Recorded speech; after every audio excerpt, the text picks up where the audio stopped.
Hello विद्यार्थियों, LV classes की इस नई वीडियो में आप सभी का स्वागत है। तो जैसा कि आप लोग जानते हैं, पहले भी आपको सूचित किया गया था कि स्वास्थ्य जो है ठीक ना होने के कारण क्लासेस इस समय जो है नहीं चल रही थी। तो आज से क्लासेस जो है आप सभी की स्टार्ट हो जाएंगी। इसके अलावा आपको पता ही है, फिजिक्स का केवल एक चैप्टर जो है बचा हुआ है, बाकी के सभी चैप्टर्स की थ्योरी जो है पूरी कंप्लीट करा दी गई है। जो एक चैप्टर बाकी है वो भी आपको 2 से 3 दिनों में जो है प्रोवाइड करा दिया जाएगा। इसके अलावा न्यूमेरिकल जो है आपको चैप्टर नंबर 7 तक कंप्लीट कराए गए थे, यानी कि प्रत्यावर्ती धारा तक के न्यूमेरिकल जो है वो कंप्लीट करा दिए गए थे। आज मैं आप लोगों को इसमें जो है विद्युत चुंबकीय तरंगों के जो है न्यूमेरिकल बताऊंगा। अब यहाँ पर मैं जो न्यूमेरिकल पढ़ाऊंगा आपको वो केवल इंपॉर्टेंट न्यूमेरिकल ही सॉल्व कराऊंगा, यानी कि बुक के सारे न्यूमेरिकल जो है एक तरफ से सॉल्व नहीं कराए जाएंगे। इसके अलावा अगर आप एनसीईआरटी बुक से संबंधित क्वेश्चन सॉल्व करना चाहते हैं तो उसके लिए मैंने जो है लिंक नीचे डिस्क्रिप्शन में दे दिया है, आप वहां से जाकर जो है एनसीईआरटी बुक से संबंधित क्वेश्चन देख सकते हैं। इसके अलावा यहाँ पर मैं जो क्वेश्चन बताऊंगा वो सभी इंपॉर्टेंट क्वेश्चन होंगे जो कि बोर्ड परीक्षा की दृष्टि से महत्वपूर्ण है। तो इसमें ध्यान दीजिए, यहाँ पर जो पहला क्वेश्चन लिया गया है इसमें दिया गया है कि एक समतल विद्युत चुंबकीय तरंग में वैद्युत क्षेत्र जो है वो 2 × 10⁻10 हर्ट्ज की आवृत्ति से ज्यावक्रीय रूप से दोलन करता है। इसका आयाम जो है 50 वोल्ट प्रति मीटर है। इस तरंग का औसत वैद्युत ऊर्जा घनत्व ज्ञात कीजिए। तो यहाँ पर ध्यान दीजिए, आपको आयाम दिया गया है। तो यहाँ पर ध्यान दीजिए, आयाम का मतलब इसमें आपको दिया गया है E0 का मान, और इसका मान दिया गया है आपको 50 वोल्ट प्रति मीटर, इतना दिया गया है। इसके अलावा इसमें ध्यान दीजिए, औसत वैद्युत ऊर्जा घनत्व आपको ज्ञात करना है, यानी कि UE, इसका मान जो है ज्ञात करना है। इसके अलावा क्वेश्चन में ध्यान दीजिए, यहाँ पर आपको आवृत्ति भी दी गई थी, लेकिन यहाँ पर जो है आपको औसत वैद्युत ऊर्जा घनत्व ज्ञात करने के लिए यहाँ पर इसकी आवश्यकता नहीं होगी। तो यहाँ पर ध्यान दीजिए, हम लोग सूत्र प्रयोग करेंगे, UE बराबर यहाँ पर हो जाएगा 1/2 ε0 E², इतना होता है। इसके अलावा ध्यान दीजिए, E बराबर होता है E0/√2। तो इसकी जगह पे अगर ये वाला मान रख दिया जाए तो ये हो जाएगा UE बराबर 1/2 ε0। इसकी जगह पे आप ये मान रखेंगे तो यहाँ पर हो जाएगा E0/√2 का होल स्क्वायर, यानी कि UE बराबर 1/2, यहाँ पर हो जाएगा ε0। इसका जब वर्क करेंगे तो ये हो जाएगा E0², और यहाँ पर ये आ जाएगा 2, यानी कि इससे आप ऐसा लिख सकते हैं UE बराबर 1 बाई, ध्यान दीजिए यहाँ पर 2 दूनी 4 हो जाएगा ε0। इसके अलावा इंटू में हो जाएगा E0²। अब इसमें हम लोग मान रखेंगे तो UE बराबर 1/4, इसका मान होता है 8.85 × 10⁻12। इसके बारे में आपको बताया जा चुका है। गुणे इसका मान आपको दिया गया है 50, तो यहाँ पर हो जाएगा 50 का होल स्क्वायर। इसके बाद UE बराबर यहाँ पर ध्यान दीजिए 1/4 × 8.85 × 10⁻12, इतना हो जाएगा।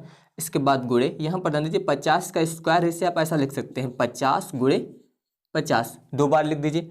अब इसके बाद ध्यान दीजिए, अगर इसको 2 से कैंसिल करें तो 2 दूनी 4, और इसको 2 से कैंसिल करेंगे तो यहाँ पर आ जाएगा 25। सेम उसी प्रकार से 2 से ध्यान दीजिए इसको कैंसिल कर दीजिए तो यहाँ पर भी कितना आ जाएगा 25। इस प्रकार से इतना आया। इसके बाद ध्यान दीजिए यहाँ पर हो जाएगा UE बराबर यहाँ पर हो जाएगा 8.85 × 25 × 25 जब किया जाएगा तो यहाँ पर आ जाएगा 625, और गुणे में हो जाएगा 10⁻12, ये इतना आएगा। अब इसके बाद जो है यहाँ पर आपको इसका गुणा करना है, और गुणा करने के बाद इसे मानक रूप में लिख देना है। तो जब गुणा करने के बाद मानक रूप में लिखेंगे तो ये आएगा 5.53 × 10⁻9, इतना आ जाएगा। तो जब गुणा करने के बाद आप यहाँ पर इसे मानक रूप में लिखेंगे तो इतना आएगा, और यहाँ पर इसका मात्रक हो जाएगा जूल प्रति मीटर क्यूब। तो ये यहाँ पर जो है इसका आंसर हो जाएगा। इस प्रकार से जो है आप यहाँ पर वैद्युत ऊर्जा घनत्व ज्ञात कर सकते हैं। अब इसके बाद ध्यान दीजिए, अगला क्वेश्चन यहाँ पर दिया गया है। ध्यान दीजिए, इसमें समीकरण दिया गया है आपको EY बराबर यहाँ पर दिया गया है 100, इसके बाद कॉश यहाँ पर 6 × 10⁸ इतना हो जाएगा, और इसके अलावा दिया गया +4x, और आगे यहाँ पर दिया गया है वोल्ट प्रति मीटर, इतना दिया गया है। द्वारा व्यक्त एक समतल वैद्युत चुंबकीय तरंग जो है किस अपवर्तनांक के माध्यम में संचरण करती है। तो यहाँ पर ध्यान दीजिए, इसमें पूछा जा रहा है किस अपवर्तनांक के माध्यम में, यानी कि आपको यहाँ पर जो है अपवर्तनांक यानी कि n का मान ज्ञात करना है। तो सबसे पहले ध्यान दीजिए, यहाँ पर आप मानक समीकरण लिखिए, ई वाई बराबर होता है a cos ओमेगा टी, यहाँ पर हो जाएगा प्लस के एक्स, इससे आप तुलना कर दीजिए। तो अब ध्यान दीजिए, जब यहाँ पर इससे तुलना करेंगे आप, तो यहाँ पर ध्यान दीजिए ओमेगा टी और यहाँ पर ये दिया गया है इसके आगे टी, तो इसका मतलब ओमेगा के बराबर इतना दिया गया है, ओमेगा बराबर है 6 गुणे 10 की घात 8 इतना हो जाएगा। और इसके अलावा ध्यान दीजिए यहाँ पर के का मान 4, के का मान यहाँ से हो जाएगा 4। अब इसके बाद ध्यान दीजिए, आपको ज्ञात करना है अपवर्तनांक। तो अपवर्तनांक का सूत्र होता है n बराबर c अपान v, इतना होता है। c यहाँ पर प्रकाश की चाल होती है, तो सबसे पहले तो आपको v पता होना चाहिए, और v ज्ञात करने के लिए सूत्र होता है ओमेगा अपान के। इसमें आप मान रखिए, ओमेगा का मान यहाँ से रखेंगे तो 6 गुणे 10 की घात 8, इसके अलावा के का मान हो जाएगा 4। अब ध्यान दीजिए भाग करेंगे यहाँ पर, तो 4 एकम 4, दशमलव लगा दीजिए आप यहाँ पर, तो ध्यान दीजिए 4 एकम 4 यानी कि यहाँ पर 2 बच गया, और जब दशमलव लगा देंगे तो 20 हो जाएगा, यानी कि 4 पंचे 20, तो 1.5 गुणे 10 की घात 8। वेग ज्ञात कर रहे थे इसलिए मीटर प्रति सेकंड इतना हो गया, तो ये v का मान आ गया। अब इसके बाद ध्यान दीजिए प्रकाश की चाल, इसका मान होता है 3 गुणे 10 की घात 8। इसके अलावा v, इसका मान ज्ञात किया गया है 1.5 गुणे 10 की घात 8।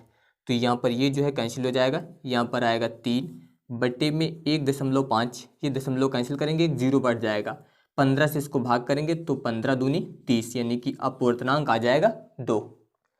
अब इसके बाद ध्यान दीजिए, अगला क्वेश्चन यहाँ पर दिया गया है कि एक समतल वैद्युत चुंबकीय तरंग के वैद्युत क्षेत्र का आयाम ई नॉट बराबर आपको यहाँ पर दिया गया है। ध्यान दीजिए, इसमें दिया हुआ है ई नॉट बराबर 150 न्यूटन प्रति कूलाम, इतना दिया गया है। और आगे बताया गया तथा आवृत्ति जो है न्यू बराबर, इसका मान दिया गया 50 मेगाहर्ट्ज, 50 मेगाहर्ट्ज इतना दिया गया है। तरंग के दोलनी चुंबकीय क्षेत्र का आयाम यानी कि बी नॉट, इसका मान ज्ञात करना है, तथा कोणीय आवृत्ति यानी कि ओमेगा, इसका मान आपको यहाँ पर ज्ञात करना है। तो अब ध्यान दीजिए, सबसे पहले यहाँ पर आपको ज्ञात करना है बी नॉट, तो इसके लिए सूत्र होता है ई नॉट बटे सी, इतना होता है। अब यहाँ पर ध्यान दीजिए, ई नॉट का मान ये दिया गया, तो यहाँ पर ये हो जाएगा 150। सी प्रकाश की चाल होती है, इसका मान होता है 3 गुणे 10 की घात 8। इससे जब आप भाग करेंगे तो यहाँ पर ध्यान दीजिए 3 पच्चे 15, इसके अलावा ये 0 यानी कि 50 गुणे 10 की घात, ये ऊपर जाएगा तो यहाँ पर आ जाएगा 10 की घात -8। इससे आप ऐसा लिख सकते हैं, ध्यान दीजिए अभी जो दशमलव है वो लास्ट में है, यानी कि यहाँ पर जब दशमलव एक अंक पे ले आएंगे यानी कि 5.0 लिखेंगे तो यहाँ पर हो जाएगा 10 की घात -7 इतना। यहाँ पर हम लोग चुंबकीय क्षेत्र का आयाम ज्ञात कर रहे थे, इसलिए मात्रक हो जाएगा टेस्ला, ये यहाँ पर इसका मात्रक हो जाएगा। तो यहाँ पर इसे जो है आप मानक रूप में इस प्रकार से लिख सकते हैं। इसके अलावा इसे आप दूसरे प्रकार से भी चालू कर सकते थे। ध्यान दीजिए, आप चाहे तो इसे ऐसा लिख दीजिए, यहाँ पर ध्यान दीजिए ये था 150 बटे यहाँ पर 3 और 10 की घात 8, यहाँ से एक 10 ले लीजिए तो ये हो जाएगा 30 और यहाँ पर बचेगा 10 की घात 7। अब इसके बाद ध्यान दीजिए 0 से 0 काट दीजिए, 3 पच्चे 15, तो यहाँ पर आ जाएगा 5 और ये ऊपर जाएगा तो गुणे 10 की घात -7 टेस्ला। तो आप इस प्रकार से भी यहाँ पर इसे सॉल्व कर सकते हैं। अब इसके बाद ध्यान दीजिए आपको ज्ञात करना है यहाँ पर आवृत्ति, तो ओमेगा बराबर, यहाँ पर आपको कोणीय आवृत्ति ज्ञात करना है, तो ओमेगा बराबर हो जाएगा 2 पाई न्यू। अब इसके बाद ध्यान दीजिए यहाँ पर जो आवृत्ति दी गई है मेगा हर्ट्ज में दी गई है, इसे आप बदलेंगे तो 50 मेगा को बदलने के लिए 10 की घात 6 से गुणा करते तो ये बदल जाएगा हर्ट्ज में। अब इसमें मान रख दीजिए तो यहाँ पर हो जाएगा 2, पाई का मान 3.14 गुणे न्यू, इसका मान हो जाएगा 50 गुणे 10 की घात 6। तो ओमेगा बराबर 50 गुणे 2 करेंगे तो यहाँ पर आ जाएगा 100 गुणे 3.14 गुणे 10 की घात 6, यानी कि ओमेगा बराबर यहाँ पर ध्यान दीजिए 3.14 हो जाएगा। 100 का मतलब 10 की घात 2, 10 की घात 2 और 10 की घात 6 मिलके आ जाएगा 10 की घात 8, मात्रक हो जाएगा रेडियन प्रति सेकंड। तो ये यहाँ पर जो है इसका आंसर हो जाएगा। अब इसके बाद अगला क्वेश्चन यहाँ पर है कि 30,000 एंगस्ट्रॉम तरंगदैर्घ्य की वैद्युत चुंबकीय तरंग की आवृत्ति ज्ञात कीजिए। यह स्पेक्ट्रम के किस भाग को प्रदर्शित करती है। तो सबसे पहले ध्यान दीजिए, यहाँ पर आपको तरंगदैर्घ्य दी गई है, यानी कि यहाँ पर आपको मान दिया गया है लेमडा का, यहाँ पर दिया गया है 30,000 एंगस्ट्रॉम, और यहाँ पर पूछा जा रहा है वैद्युत चुंबकीय तरंग की आवृत्ति ज्ञात कीजिए। आवृत्ति यानी कि न्यू का मान आपको ज्ञात करना है। इसके अलावा लिखा है कि यह स्पेक्ट्रम के किस भाग को जो है प्रदर्शित करती है। तो अब ध्यान दीजिए, सूत्र होता है न्यू बराबर सी अपान लेमडा, इतना होता है। तो यहाँ पर ध्यान दीजिए, न्यू बराबर सी यानी कि प्रकाश की चाल 3 गुणे 10 की घात 8 बटे लेमडा। अब यहाँ पर ध्यान दीजिए, ये मान एंगस्ट्रॉम में दिया गया है, इससे आप ऐसा लिख सकते हैं। ध्यान दीजिए 30,000 दिया गया है, तो इसे तो पहले आप इस प्रकार लिख दीजिए 3 गुणे 1 2 3 4, यानी कि 10 की घात हो जाएगा 4, इतना हुआ एंगस्ट्रॉम। अब इसको अगर आप मीटर में बदलेंगे तो ये हो जाएगा 3 गुणे 10 की घात 4, इतना हुआ। मीटर में बदलने के लिए 10 की घात -10 से गुणा होगा तो ये बदल जाएगा मीटर में। इससे आप ऐसा लिख सकते हैं 3 गुणे 10 की घात, ध्यान दीजिए -10 से ये वाला 4 जाएगा तो यहाँ पर आ जाएगा -6 मीटर। तो यहाँ पर लेमडा का मान आपको ये रखना है, यानी कि 3 गुणे 10 की घात -6, यानी कि न्यू बराबर, यहाँ पर ध्यान दीजिए 3 से 3 कैंसिल हो जाएगा, ये 6 ऊपर जाएगा तो प्लस में जाएगा, तो 10 की घात हो जाएगा 14। आवृत्ति है इसलिए यहाँ पर हर्ट्ज, तो ये आवृत्ति आ गई। और इसके अलावा यहाँ पर जो आवृत्ति है 10 की घात 14, ये जो है स्पेक्ट्रम के अवरक्त क्षेत्र को प्रदर्शित करती है। ये आप लोग याद रखिएगा यहाँ पर कि ये जो आवृत्ति है ये स्पेक्ट्रम के अवरक्त क्षेत्र को जो है प्रदर्शित करती है। अब इसके बाद ध्यान दीजिए अगला क्वेश्चन, ये जो क्वेश्चन है ये बहुत ही महत्वपूर्ण है। इसमें ध्यान दीजिए, दिया गया कि एक समतल वैद्युत चुंबकीय तरंग के वैद्युत क्षेत्र का आयाम जो है वो 120 न्यूटन प्रति कूलाम है तथा आवृत्ति जो है 50 मेगाहर्ट्ज है।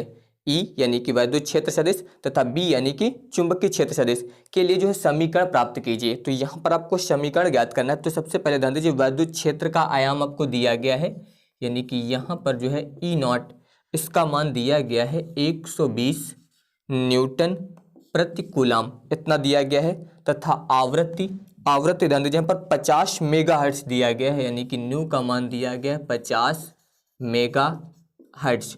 और इसके अलावा इसमें जो है वैद्युत क्षेत्र सदिश तथा चुंबकीय क्षेत्र सदिश के लिए आपको यहाँ पर समीकरण प्राप्त करना है। तो अब ध्यान दीजिए, सबसे पहले यहाँ पर हम लोग ज्ञात करेंगे चुंबकीय क्षेत्र का आयाम, यानी कि बी नॉट।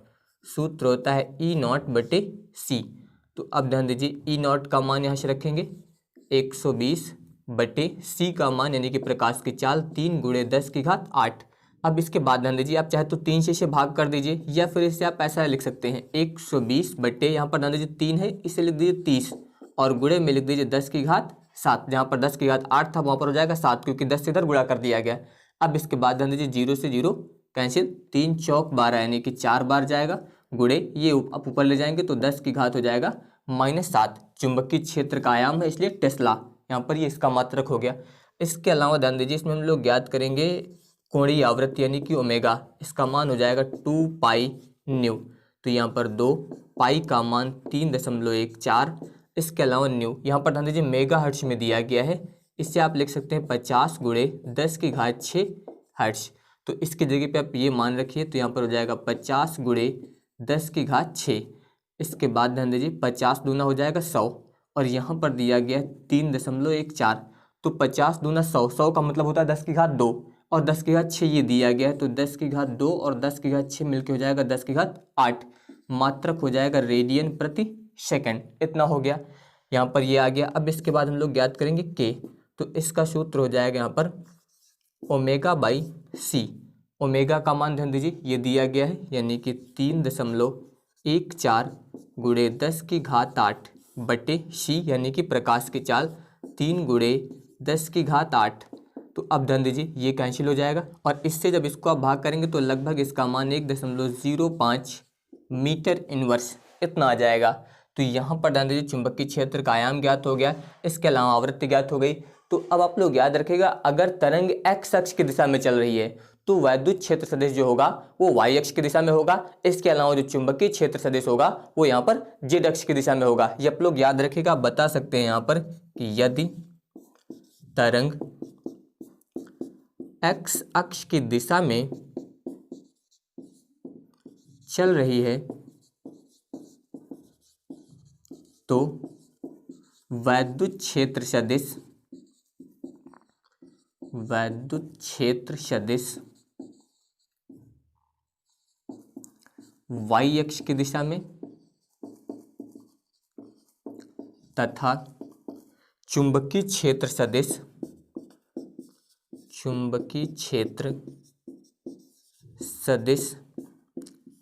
जेड अक्ष की दिशा में होगा। तो ये पॉइंट आपको याद रखना है यहाँ पर कि अगर तरंग जो है एक्स अक्ष की दिशा में चल रही है तो जो वैद्युत क्षेत्र सदिश होगा वो वाई अक्ष की दिशा में होगा। इसके अलावा जो चुंबकीय क्षेत्र सदिश होगा वो जेड अक्ष की दिशा में होगा। इसके अलावा आप लोग और भी कुछ पॉइंट याद रखिएगा कि जो एक्स अक्ष का सदिश होता है वो होता है आई कैप, वाई अक्ष का सदिश होता है जे कैप और जेड अक्ष का सदिश होता है के कैप। ये आपको याद रखना है। तो अब ध्यान दीजिए, जब यहाँ पर हम लोग वैद्युत क्षेत्र सदिश का समीकरण लिखेंगे तो ये हो जाएगा E बराबर E नॉट, यहाँ पर हो जाएगा साइन, इसके बाद के एक्स माइनस ओमेगा टी। तो ध्यान दीजिए वैद्युत क्षेत्र सदिश जो है वाई अक्ष की दिशा में है, यानी कि वाई अक्ष का सदिश क्या होता है जे कैप। तो यहाँ पर आ जाएगा जे कैप इस प्रकार से। अब इसके बाद यहाँ पर हो जाएगा E बराबर E नॉट का मान ध्यान दीजिए आपको दिया गया है, यहाँ पर हो जाएगा 120। इसके बाद साइन के, इसका मान हम लोगों ने ज्ञात किया है 1.05। इसके बाद हो जाएगा एक्स माइनस ओमेगा, इसका भी मान ज्ञात किया गया है 3.14 गुणे 10 की घात 8 टी, इतना हो जाएगा। इसके अलावा जे कैप, यहाँ पर ध्यान दीजिए ये वैद्युत क्षेत्र सदिश है इसलिए आप लिखेंगे न्यूटन प्रति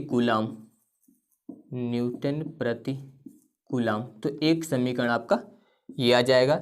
इसी प्रकार ध्यान दीजिए दूसरा, यानी कि चुंबकीय क्षेत्र सदिश, तो ये हो जाएगा बी बराबर बी नॉट साइन, यहाँ पर हो जाएगा के एक्स माइनस ओमेगा टी। अब ध्यान दीजिए यहाँ पर जो चुंबकीय क्षेत्र का सदिश होता है वो क्या होता है के कैप हो जाएगा, क्योंकि आपको बताया गया चुंबकीय क्षेत्र सदिश क्या है जेड अक्ष की दिशा में और जेड अक्ष का सदिश क्या होता है के कैप। तो यहाँ पर अब आ जाएगा के कैप। अब इसमें भी यहाँ पर मान रख दीजिए, तो ये हो जाएगा बी बराबर बी नॉट, इसका मान ये हो जाएगा यानी कि 4 गुणे 10 की घात माइनस 7। इसके बाद हो जाएगा साइन, यहाँ पर के, इसका मान हो जाएगा 1.05 एक्स माइनस ओमेगा का मान हो जाएगा 3.14 गुणे 10 की घात 8। इसके बाद टी और यहाँ पर हो जाएगा के कैप। यहाँ पर ये चुंबकीय क्षेत्र का दिशा है, इसका मात्रक हो जाएगा टेस्ला। तो ये यहाँ पर जो है इसका आंसर हो जाएगा। अब इसके बाद ध्यान दीजिए अगला क्वेश्चन है कि एक वैद्युत चुंबकीय तरंग के चुंबकीय क्षेत्र का आयाम 2 माइक्रो टेस्ला है, तरंग के वैद्युत क्षेत्र का आयाम ज्ञात कीजिए। तो अब की बार आपको जो है वैद्युत क्षेत्र का आयाम ज्ञात करना है, यानी कि ई नॉट का मान यहाँ पर जो है ज्ञात करना है। इसके अलावा ध्यान दीजिए इसमें चुंबकीय क्षेत्र का आयाम यानी कि बी नॉट, इसका मान आपको दिया गया है 2 माइक्रो टेस्ला, ये आपको दिया गया है।